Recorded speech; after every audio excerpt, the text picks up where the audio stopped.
Aujourd'hui, j'ai voulu partager une partie de mon expérience pour vous expliquer comment j'en suis arrivée là où j'en suis aujourd'hui.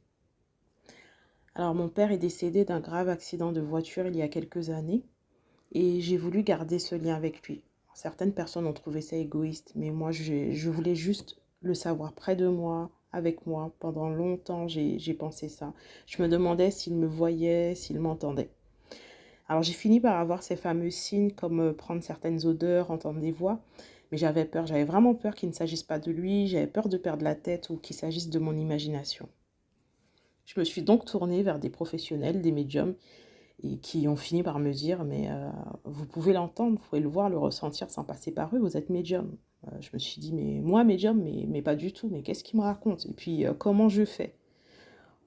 Tout en oubliant que j'avais déjà eu des expériences, dans le passé. Même en étant ado, j'avais vu, des défunts. Ça m'était arrivé. Pas souvent, je peux les compter, mais ça c'était déjà arrivé. Plus, les signes que mon père m'avait envoyés. Bon bref. Alors je vous raconte même pas la tête, de ma mère quand je lui ai parlé de tout ça. Elle m'a dit que j'allais attirer des malheurs dans la famille, qu'il fallait laisser les défunts là où ils étaient. Il fallait surtout pas rentrer dans ce milieu-là, de laisser tomber. J'ai quand même échangé avec ces professionnels, je me suis renseignée, j'ai lu, j'ai regardé des vidéos, j'ai reçu quelques enseignements, je me suis formée et j'ai commencé à travailler sur moi pour pouvoir aller mieux et accepter ma médiumnité.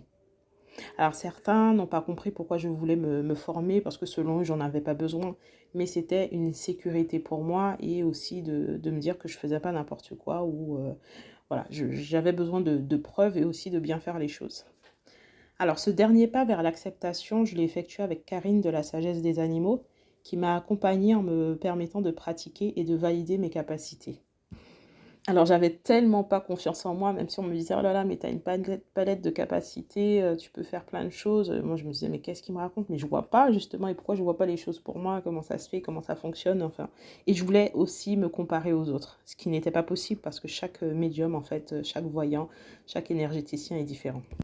Donc j'ai tâtonné comme ça un peu dans l'énergie, dans la voyance, dans la médiumnité.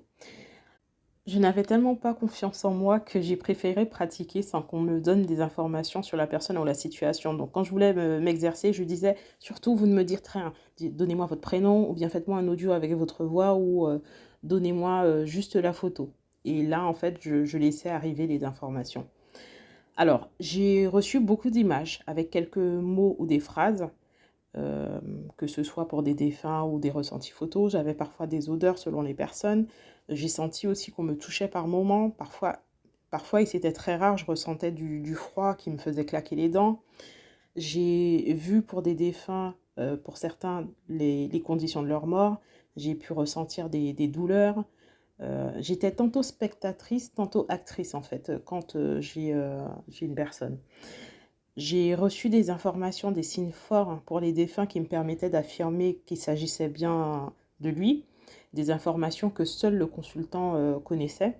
Et à ce moment-là, en fait, les personnes, elles veulent prendre des notes ou alors elles se mettent à pleurer. J'ai eu accès à certaines vies antérieures alors que je n'en avais pas fait la demande. J'ai reçu des messages de défunts qui me confiaient des informations sur leur vie passée, leur vie présente ou celle de leurs proches. Voilà, toujours des éléments en fait qui vont leur permettre de savoir que c'est bien eux, mais aussi dans le présent qui va montrer qu'il voit les petites attentions, par exemple les bougies, les prières. Parfois, je vais vraiment avoir l'image de la personne dans le lieu où elle se trouve ou bien juste des mots, des phrases. Ça dépend en fait. Je dois reconnaître une chose, ce n'est pas toujours agréable lorsque j'ai des ressentis qui sont trop forts, comme ressentir une crise cardiaque, une angoisse pendant une agression, etc. Mais c'est quand même un vrai bonheur pour moi de partager en fait certaines choses et de montrer en fait à la personne qui me consulte que j'ai bien la bonne personne, j'ai bien les éléments.